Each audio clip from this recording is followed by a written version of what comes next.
Good evening. Boris Johnson has faced the House of Commons for the first time following his defeat in the Supreme Court yesterday. There were very bad-tempered exchanges at some times as the Prime Minister declared that the Supreme Court had been wrong to pronounce on a political question at a time of great national controversy. The highest court in the land ruled unanimously yesterday that Mr Johnson had acted unlawfully when he suspended Parliament for 5 weeks.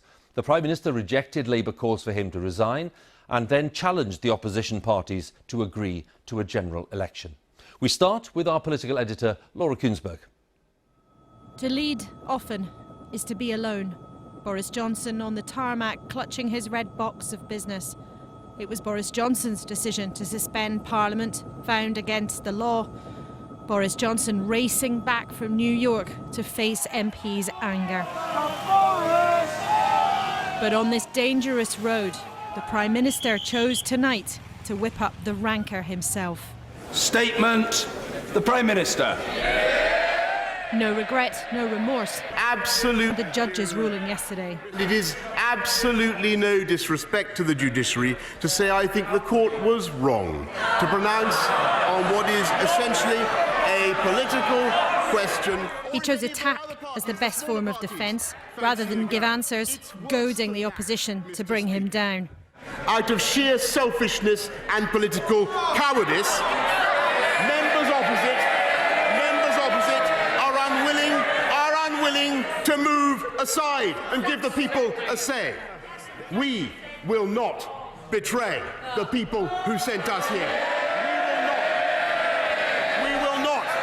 That's what they want to do. We will not abandon the priorities that matter to the public. And we will continue to challenge those opposition parties to uphold democracy. Some Labour MPs shouted, "You should be in jail," and shame. Jeremy Corbyn's response, he should go. After yesterday's ruling, Mr Speaker, the Prime Minister should have done the honourable thing and resigned. The government has failed to silence our democracy. But he was resolute. Jeremy Corbyn won't take the chance of an election now, not until there's a guarantee we won't leave the EU without a deal next month. He says he wants a general election. I want a general election.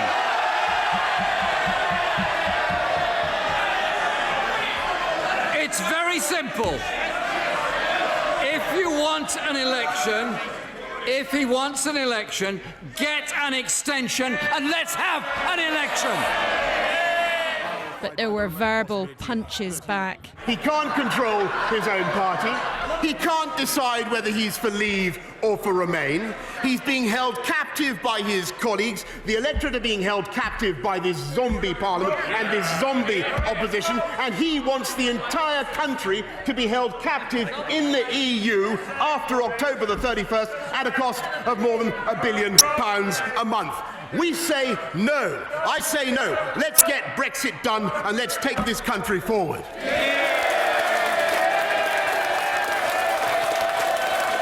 The more savage it was, the more they roared. The Prime Minister had almost provoked his own side into backing him like this. If anything, that applause encouraged the opposition parties to slam him. If my son can apologise for kicking a football indoors, surely the Minister can have the humility to say sorry for misleading the Queen, misleading the country and illegally shutting down our democracy. And at a time like this, don't bet on what might come next. The opposition must unite to trigger a vote of no confidence to bring this chaotic government down. Does he still believe it to be right and proper to seek to impeach a Prime Minister who has been judged to mislead the public? There was nothing still about tonight. Frustrations erupting. We've seen the political establishment in this House, the commercial establishment, and now the judicial establishment go against the will of the people. They are out. They feel thwarted by the establishment. Those who claim to defend parliamentary democracy are in fact putting it at grave risk by alienating a large proportion of the population who fear that this House is trying to block a democratic referendum result that we promised to honour. Disdain from the Prime Minister's former colleagues. He's pitting Brexit against Remain, Young against old, Scotland against England, and people against the Parliament.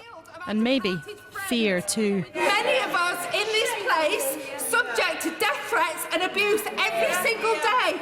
And let me tell the Prime Minister that they often quote his words: surrender act, betrayal, traitor. And I, for one, am sick of it. I think, Mr. Speaker, I have to say, Mr. Speaker, I have to say, Mr. Speaker, I've never heard such humbug in all my life. The outrage at his response louder than Boris Johnson's attempt to make himself heard. More acute when the murdered MP Joe Cox's successor pleaded with him too. Will he, going forward, moderate his language so that we will all feel secure when we're going about our jobs? The best way to honour the memory of Joe Cox, and indeed the best way to bring this country together, would be, I think, to get Brexit done. Tonight, at least, it's almost impossible to imagine those inside being able to agree on whether it's night or day. The government's top lawyer earlier declared it over. This Parliament is a dead Parliament. It should no longer sit. It has no moral right to sit on these green benches. This Prime Minister to talk about morals and morality is a disgrace! When outrage is in fashion, agreement the country may crave is hard to find. Let's go live to Westminster. Laura's there for us. Laura, have you ever seen a session like that? Well, Hugh, I've watched more hours of action in the House of Commons than I care to remember, particularly the bruising, fractured and fractious debates over the last few years. And I can't remember an evening when it was quite so angry, when nerves were quite so raw. Of course, there are legitimate passions on both sides of this debate and genuine frustrations too in the country on all sides that this place has failed to come to any agreement on Brexit, that decision that was taken by the country so long ago. But there are real concerns about how this debate has taken a turn since Boris Johnson has become Prime Minister. We know there's never been any secret that he's a politician who is happy to provoke. He thinks that stirs up his enemies and even excites his base. But tonight it felt like Parliament was a place of fear and loathing. And if that's a group of people that Boris Johnson ever hopes to get on sides, even to give him the election he so desires, that is going to be a struggle. And I think in the morning there are not going to be many even Conservative MPs who find it easy to defend what happened there tonight. Of course, though, politics has been happening at 1,000,000 miles an hour. It's very difficult to say on one evening this will set a course, but I think this could turn out to be an evening where the tone in Parliament changed. It feels a little in this moment that the top has come out of a bottle of something, and whatever comes next, it may be difficult to put it back. Laura, once again, thank you. Laura Kuensberg there on the day's events at Westminster, our political editor. Good evening. He may have been forced back to Parliament by the courts, but this evening Boris Johnson did not look like a Prime Minister chastised by the judges. He was unrepentant, unapologetic and combative, almost daring the opposition to try to bring him down by agreeing to a general election. Mr Johnson wasn't the only one using blunt language. Opposition MPs who had fought for Parliament to get back to work returned to exchanging insults over Brexit. But when one Labour MP called on the Prime Minister to tone down his language, invoking the memory of Joe Cox, her murdered parliamentary colleague, Mr Johnson described her remarks as humbug. There was uproar and disdain on the Labour benches. He arrived back from New York, courtesy of the RAF this morning. But even the smoothest flight can't stop this Prime Minister from landing with a bump. The cameras tracking his car, but it's the judges who set the sat-nav. The courts calling him back to Westminster, where he emerged with a head of hair as dishevelled as his premiership. Over at Parliament, MPs were arriving back too. Parliament will sit today and we'll scrutinise what the government's going to do. Let's respect the highest court in the land. Let's get back to work. Though it's not clear exactly what they'll do. What solution is out there that hasn't already been tried and discussed and debated? Well, I mean, I realise that, you know, and people moan and say that they want it to end. Believe you me, when you're sitting in the front line of it, I too want it to end. Hands off strangers! Inside, Parliament's return risked, looking purely ceremonial. Welcome back to our place of work. But MPs got straight down to it. If the Attorney-General was the warm-up act, well, he certainly got things heated as he turned on Parliament itself. This Parliament is a dead Parliament. It should no longer sit. They could vote no confidence at any time. But they're too cowardly. The time is coming, Mr. Speaker, when even these turkeys won't be able to prevent Christmas. Tempers already frayed, now totally in tatters. For a man like him, a party like this, and a leader like this Prime Minister, to talk about morals and morality is a disgrace! The scene nicely set for the Prime Minister to step forward, having tried to silence MPs. Tonight, he was about to hear them all the louder. Statement, the Prime Minister. This would be an almighty punch-up with Parliament, his first blow refusing to apologise for suspending it.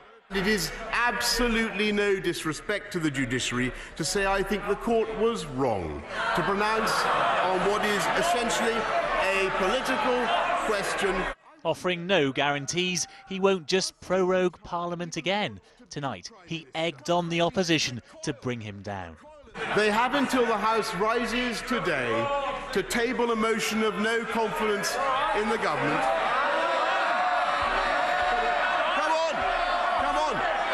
Come on then. But MPs won't vote for his departure until they're sure he'll delay Britain's from the EU. It's very simple. If you want an election, if he wants an election, get an extension and let's have an election. As the Prime Minister accused MPs of surrendering to the EU, they fumed with anger, evoking the memory of their murdered colleague, Jo Cox. We stand here, Mr. Speaker, under the shield of our departed friend, with many of us in this place subject to death threats and abuse every single day. And let me tell the Prime Minister that they often quote his words: surrender act, betrayal, traitor. And I, for one, am sick of it. I have to say, Mr. Speaker, I've never heard such humbug in all my life. Because the best way to honour the memory of Jo Cox would be, I think, to get Brexit done. Tonight, many left disgusted at his response. This whole approach of pitting Parliament against the people is dishonest and dangerous. Dishonest because there are legitimate differences of opinion amongst different MPs, different factions, and we need to find the common ground. And dangerous because it starts to ramp up people's behaviour. But if the Prime Minister can't win his own battle here, then he's willing to start one between Parliament and the people. Paul Brand, News at 10, Westminster. And Robert joins me now from his studio ahead of his show tonight. Robert, if anyone, I suppose, thought that Boris Johnson would be contrite or apologetic after the court decision yesterday, that just wasn't how it panned out in his talk to you, was it? Or in Parliament? Yeah, I mean, look, it's almost impossible to think of anything more humiliating for a Prime Minister than being told by the highest court in the land that he had misled the Queen in saying it was lawful to suspend Parliament sitting, send MPs home. That's what happened to Boris Johnson yesterday. Today, I spent a long time with him in an interview, which, you know, all of it can be seen in my show after the news. And, you know, he didn't show the slightest sign of contrition or regret or that he'd been knocked off course. He made this extraordinary statement that he would both abide by the law that says he's got to write a letter asking for a Brexit delay, and then said there won't be a Brexit delay. We're leaving on October the 31st. Now, you know, Amber Rudd, who's also on my show, said she simply thought those were completely irreconcilable, incompatible statements. She hasn't got a clue how he's going to get us out on the 31st of October. And all of this was taking place before he then inflamed passions in Parliament by using what many people regarded as utterly inflammatory language to describe his opponents, you know, saying that they were surrendering and using the word humbug, and then making the extraordinary statement that, you know, Jo Cox's best way to honour her memory was to deliver Brexit, which nobody understood. So an amazing performance by the Prime Minister. Amber Rudd thinks it's all quite dangerous. I think many people watching tonight will agree. OK, Robert, thank you very much.